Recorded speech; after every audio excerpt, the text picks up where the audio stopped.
jab, uppercut, leave you laid out on the floor. Try to duck and roll, hit and miss, now you counting stars. Should've practiced more, should've hit the mask, get out there more. Claim that you're the best. You gotta show me, son. Actions over words, baby boy. Is you real or what? Talking way too much, world combat sports. Talking way too much, world combat sports. Talking way too much, world combat sports.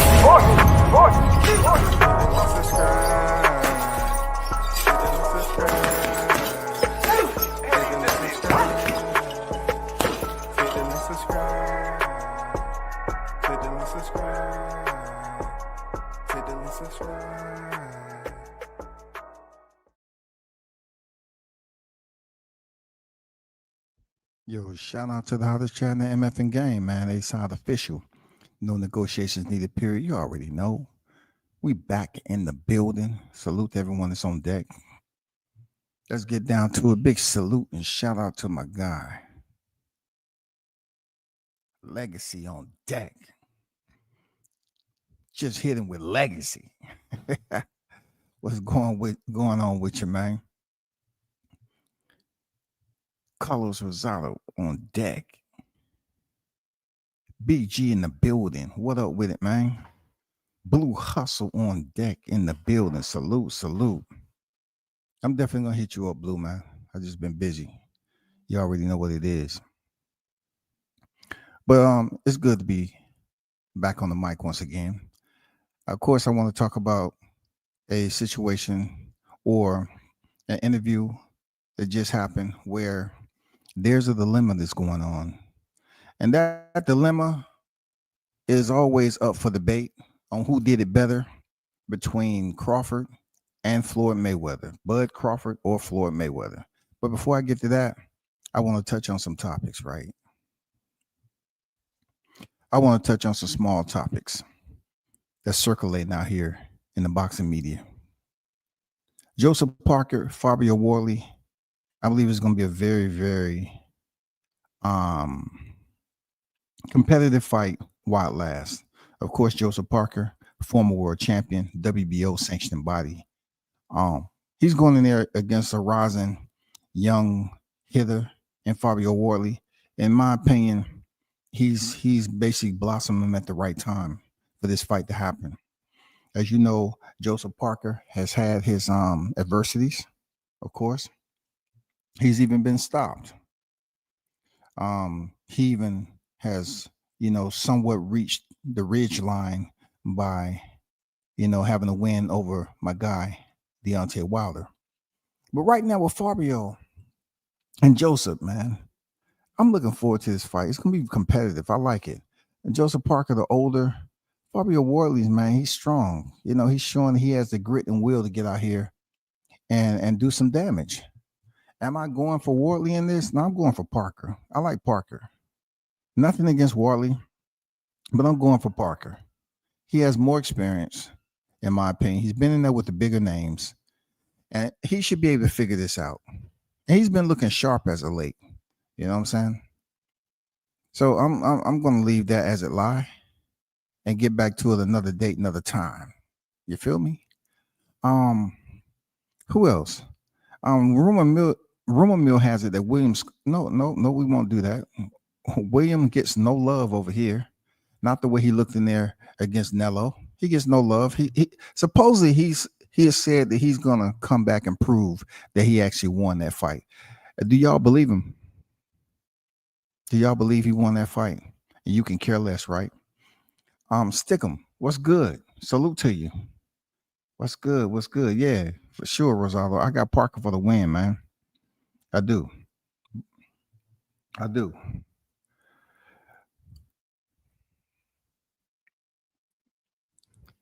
Charlo. You probably know him as Male Charlo. He's one half of the Charlo twins, right? He himself, at one point in time, went in there with Canelo Alvarez. I think he was a dance partner because most of it was moving around, and it was a absolute poor performance on his part. But you're talking about a former 154-pound undisputed champion. Was he ready to step up in his brother's place to face Canelo Alvarez?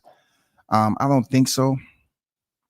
even though he did walk up out of there and make it to the last tick, it wasn't entertaining at all. Anybody and everybody who talks about this fight, they don't look at it in a sense of this is a fight we can learn from.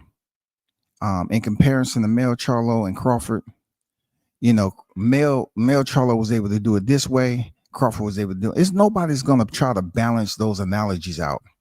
They're not going to try to debate who did it better between Mel Charlo and Crawford. They're not going to do it. But what they will tell you is that it's about time that Charlo return and make a little buzz. Suppose he won 10 million. Do Jamel Charlo rate 10 million as a former 154-pound undisputed champion? Does he? Does he rate 10 million just because he stepped in there with Saul Canelo Alvarez? You tell me.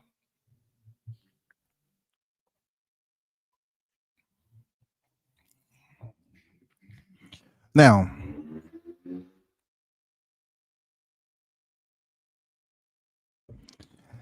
there's an article out that's on Boxing News 24 that pretty much highlights Greg Hackett calling this fight a high-level chess match. Okay. Trainer Greg Hackett says Jamel Charlo would be one of the best fights for Jaron Ennis. Do y'all agree with that? One thing we can say about Jamel Charlo, he's been in there with the likes of Jason, early Erickson Lubin. He's been in there with a Brian Castano. He's been in there with the Tony Harrisons. So what I'm trying to say is that his resume definitely outshines that of Jaron Ennis. His boxing FICO is way more higher than Jaron Ennis. We know that. Greg Hackett says Jamel Charlo will be one of the best fights for Jaron Ennis to take next. He says a high-level chess match. Now, to Greg Hackett, I don't think anybody close to you, that overheard you say that, or anybody in the boxing game would highly and utterly disagree with you, right? It will be a chess match. It might be more so a chess match to the point where it might be a boring fight. But I think it would be a high-level chess match, man. Granted, Jaron Ennis has never stepped in the ring with somebody to the likes of Jamel Charlo. It would be a lot of butterflies on that night. And also, I'm not sure what to expect as far as the adjustments to be made from Jaron Ennis. Charlo has had to be in there with fighters on a higher level for a championship fight where he had to make adjustments. He's been in there with the Austin Trouts. Nobody on Jaron Ennis' resume is an Austin Trout. Nobody. So he's been in there with high-level boxers, slick boxers like Trout. Jaron Ennis hasn't.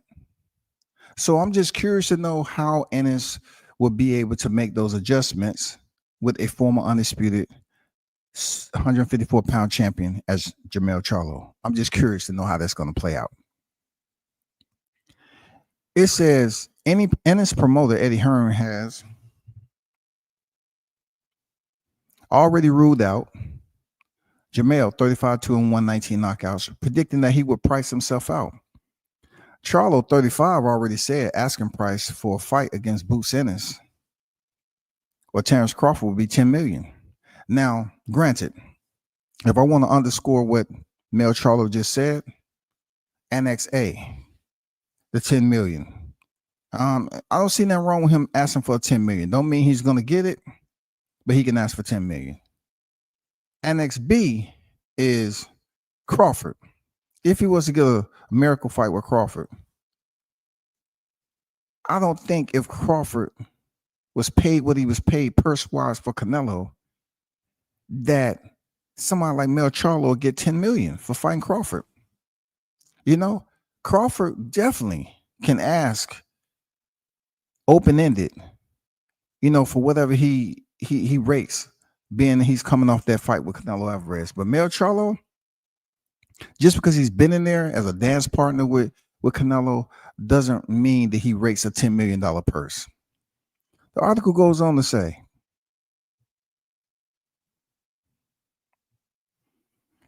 it goes on to say, hold on for a second.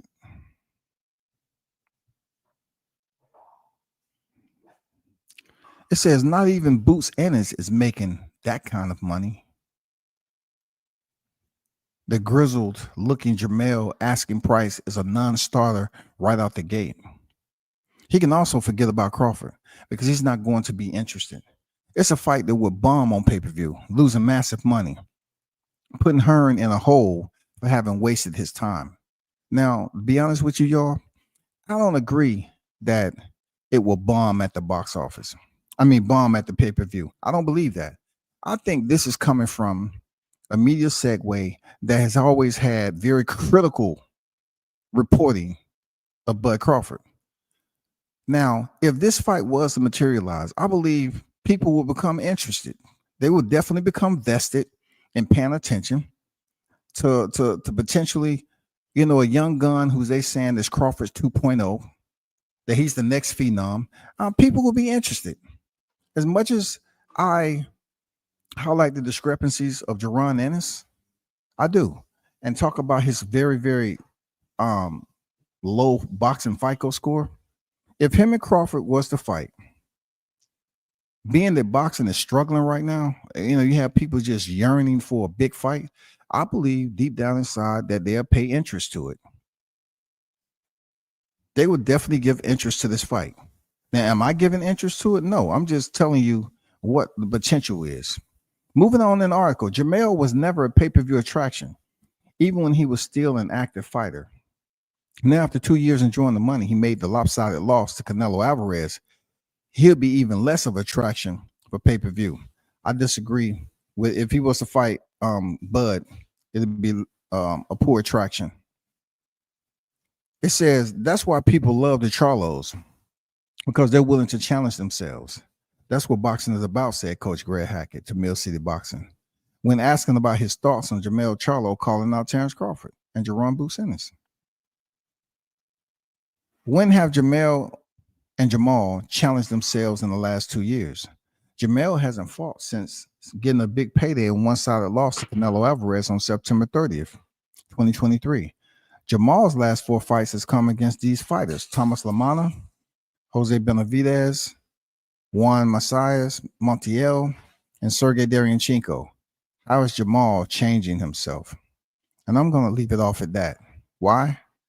Because I'm simply, out of pocket when it comes to vested interests, to seeing or talking about a Jaron Ennis versus Charlo, or, to think that Jaron Ennis versus Jermell Charlo is going to happen anytime soon. I don't see it happening anytime soon, y'all.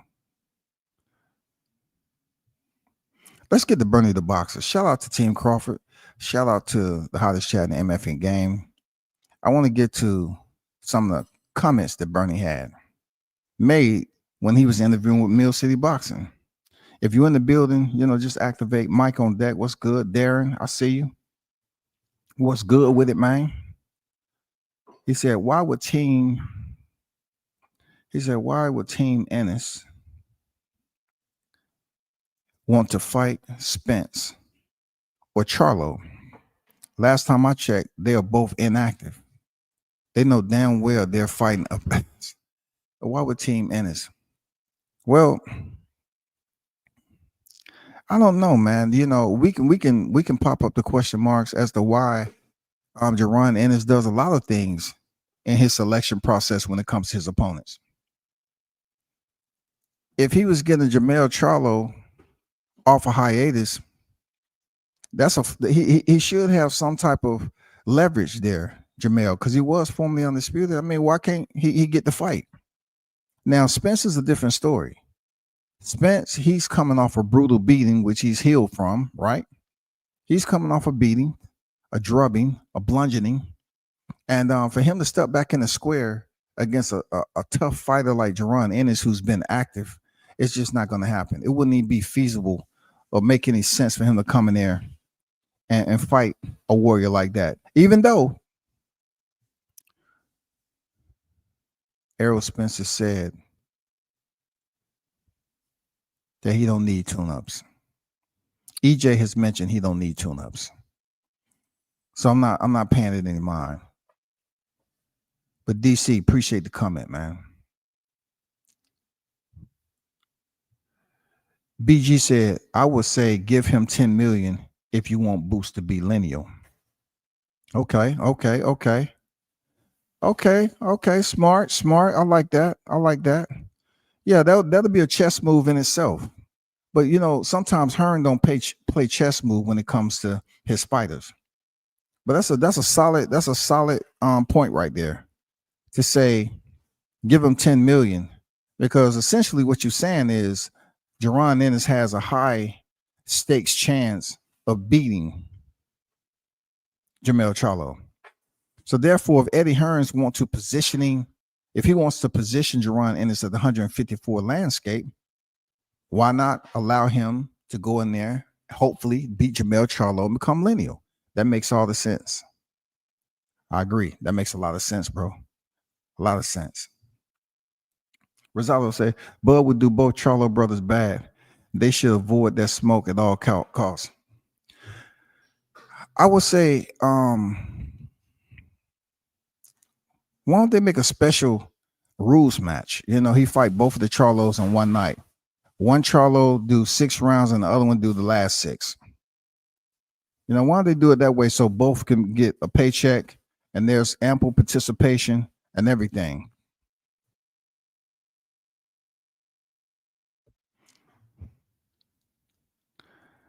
Let's get to Bernie the Boxer, man.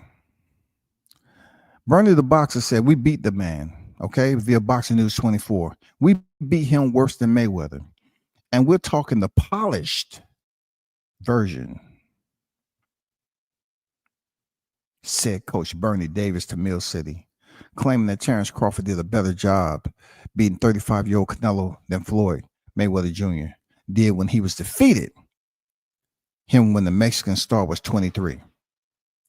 Let's look at this. We don't have to really do extensive research on this, man. We don't have to pay retainer fees for attorneys to do discoveries, right? But let's be clear. When it comes to the years of experience, a lot of fighters are applauded. Okay, they're given their just due flowers for putting in the time and effort. Let's just say they took a loss early in their career, some years go by, and they become polished. You know, they may pick up a belt here and there. They continue to win. This is no different. Canelo must face every mariachi band possible that's available to him. He needs to face that, because in certain conversations in dim lit rooms, they're talking about Canelo Alvarez was 23 years old and he was green when he fought Floyd Mayweather. Then you put the BUT in and you say Floyd Mayweather was older than Canelo Alvarez, right? And we just take a small gander into looking at the fight that just happened in 2023. I mean, not 2023.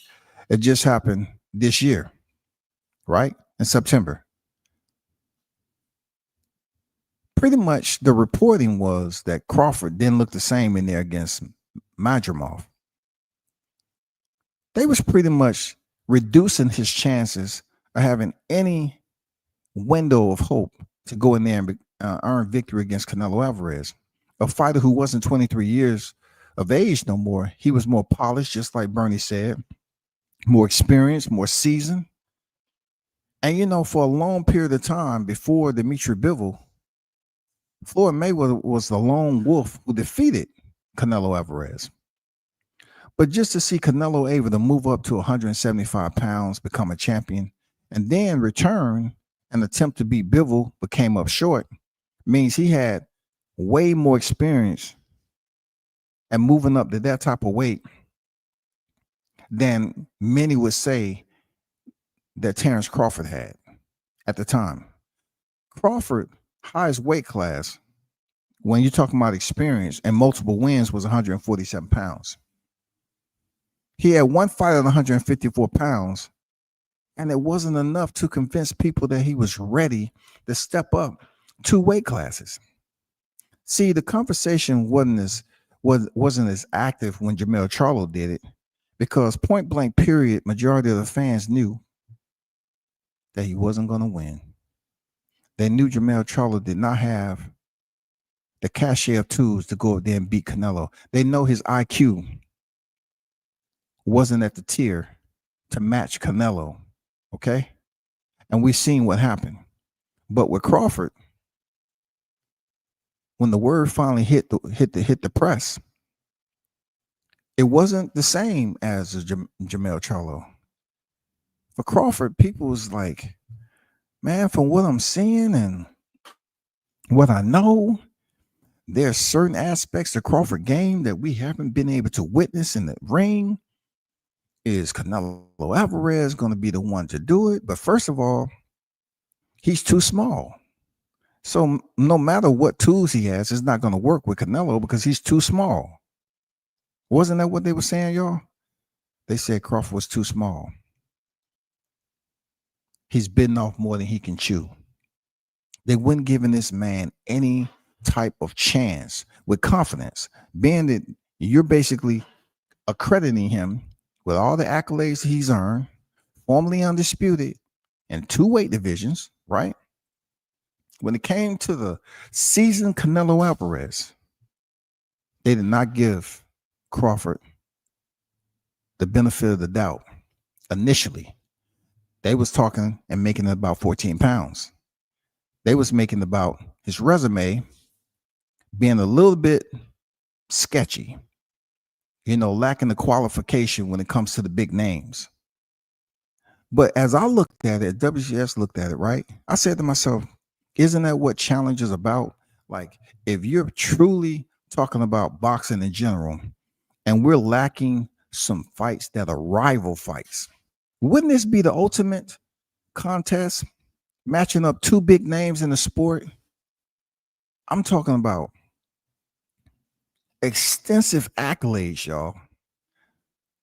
Both of them heavy the scales when it comes to their accolades. But when it came to this era of boxing, people was busy talking about what Crawford shouldn't be doing, what he ain't going to do, and what he's not going to do. And that is, they didn't want him moving up 2 weight divisions to face Canelo. Why? Because they said Canelo was too much. Pause.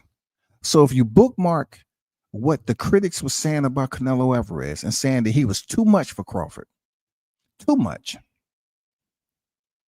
Canelo was too much. Why would they say that? They said that based off his experience, the level of opposition he's faced, how long he's been fighting since 15 years old. That's why. So place the cup on the table and don't sip too much of that shot of hypocrisy.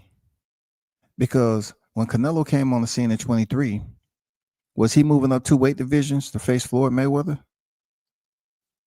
Now, Floyd was obviously older than Canelo. But when it comes to the young bull, that one fight is what catapulted Canelo Alvarez to new elevation. That man level changed off one fight. You couldn't tell nobody nothing. Canelo was the next Mexican superstar, right? Now you have Crawford, who was too young when it comes to the experience level, the IQ. They say there's no way, nobody on his resume that could prepare him for Canelo Alvarez. He's too young mentally. He hasn't faced the opposition of what Canelo has faced. He just hasn't. They didn't even bother using the EJ line of defense when they're saying, hey, EJ can beat everybody on Crawford's resume. We don't have to say that against about Canelo, because it would have been something that was frivolous information, because it just didn't make any sense to try to compare that Canelo needs to fight somebody on Terrence Crawford's resume. But the challenge comes into the effect where there were individuals like you all, myself, and a plethora of other fight fans that was really breaking down Crawford's skill set and say, you know what, he has a chance to move up 2 divisions. And one of the reasons why he had a chance, y'all, one of the reasons he had a chance, because he had a year to put on the weight. Boxing IQ, the dream team, all that played a huge role in getting him prepared to step in there with Canelo. And the good thing about it is that I even said it on here that it's going to come down to the teams competing against one another. I remember DJ hating on Team Crawford, saying he has 4 coaches. What's wrong with that? If all of them are working in a cohesive manner, then that's the way it's supposed to be. We seen what happened with EJ, right? So moving forward, when Bernie the boxer says we beat him worse than Mayweather, I agree. I agree that Crawford beat Canelo up worse than Mayweather. It may not have been more of a popularity rating when it came to the star power that Floyd Mayweather had at the time, because Crawford has never reached the star power of a Floyd Mayweather. Okay. So there are going to be Mayweather fans that continue to say, oh man, Mayweather did this, he did this better, he did that better. Cool. And if you look at the punch stats, Floyd Mayweather, 232 of 505 punches for 46% connect rate. Canelo Alvarez, 117 of 526 for 22%.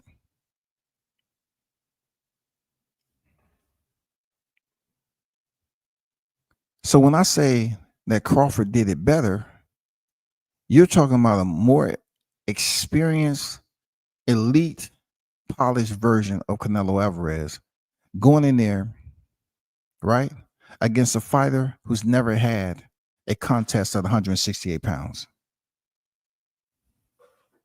Floyd Mayweather, he did his thing. I'm not taking anything from Floyd.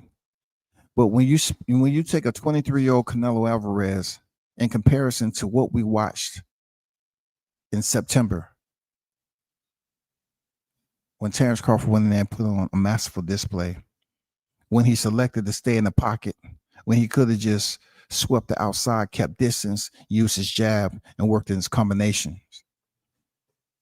The man really didn't have to prove to the people that he can homestead on the inside and kick his feet up a little bit and still have success. He didn't have to do that. But he fought one of the most perfect fights against a fighter like Canelo Alvarez, who had one particular name stuck to him for a long time. Floyd Mayweather running a boxing clinic on him. But why I give Crawford the nod is that Crawford ran a boxing clinic on Canelo Alvarez several years later. More experience, more championships, and also more accolades to his credentials. So that's why I credit Crawford based off his performance value and also how he defeated Canelo Alvarez, the confidence that he has, the game plan that his team had. We're talking about a more experienced Canelo Alvarez going in there with was supposed to be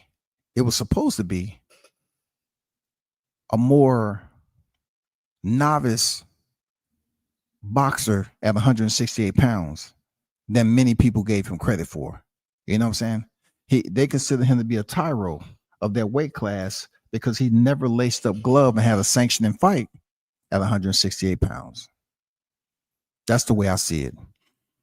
I would say Bernie Davis was absolutely spot on with saying that Terrence Crawford beat up Canelo and did him worse than Floyd Mayweather.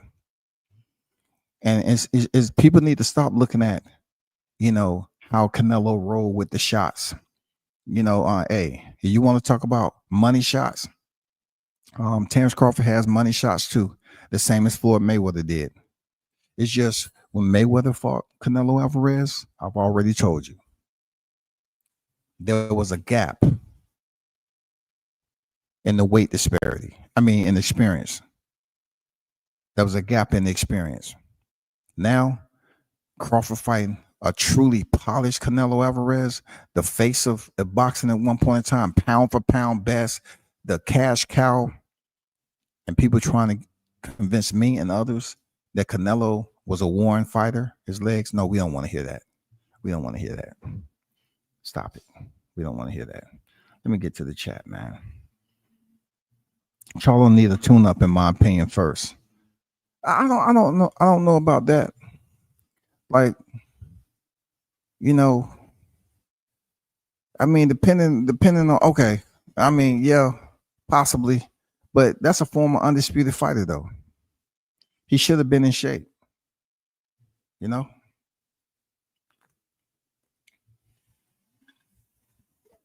Why would Team Ennis want to fight? I read that already. Appreciate your comment. Shout out to the chat for sure. Yeah, Bernie be cooking, man. Shout out to Bernie. Bernie the Boxer. Definitely check him out. Support as always, man. AB in the building. What's good? Truth be told, Charlo is still the unbeaten king at 154. The unbeaten king, but he lost at 154. Stickum. Like, what you mean? He lost at 154 though. Tony Harrison took his belt. I'm not sure how he's the unbeaten king. W says they are fighting Abbas, then no name Mando's watch. Okay, I ain't saying you wrong, bro. I ain't saying you wrong. Shout out to Mrs. Legacy in the building. Salute to you. Appreciate everyone pulling up to the chat. I know it's been a hiatus in between time, as always. We getting it together. Miguel on deck. I see you, man. It's true Bud defeated Canelo worse than Floyd. Come on, man. If you watch the TV just like everybody else with two eyes and maybe some bifocals on, you know very well that he did him bad. He did him worse than freaking Mayweather. I mean, unified champion who didn't lose his belt. You're right. He didn't lose his belts. Nobody defeated him at 154 pounds to unseat that lineal title. Also, what BG said earlier, it'll be good to get that lineal title. That'll be a very good chess move to align him for more leverage. Him being Jaron Ennis. So that's a fight for Jermell Charlo. Real talk. That's a fight. For sure. We'll see what happens. Let me touch bases with Benavidez and Anthony Yard. David Benavidez and Anthony Yard. And what I have to say about that fight is, I like Yard as a fighter. He's always in shape. But it's just something about him being able to take it to the next level. You know what I'm saying? Be able to breach that threshold of winning a big fight. I haven't seen it. It's not about him being out of shape like he was against Sergey Kovalev. But to me, bro, I just don't see how he's going to be able to handle it. I saw him fight his fighter. What's that guy? What's the one they was just on the ropes trying to fight on the inside and make it interesting, and it was just no. Arthur, Lyndon Arthur, a fighter he had knocked out already, and they went in there and danced around like it was a fiesta. He's not gonna be able to dance around with Benavidez. nor do I think Anthony Yarde will be able to catch him like David Morrell did coming off the ropes. I don't know. Film is out there on David Benavidez. He gives you that one-way traffic, bro, that you can go to film and you can look at and say, hey, if you do this right, you'll be able to have success over here. I don't know if Anthony Yarde has that measure yet. I don't know if he has it. I don't know if he has the cliff notes to go in there and be able to handle the curriculum of Benavidez. I don't believe so. I don't think so. A legacy. I don't think so, man.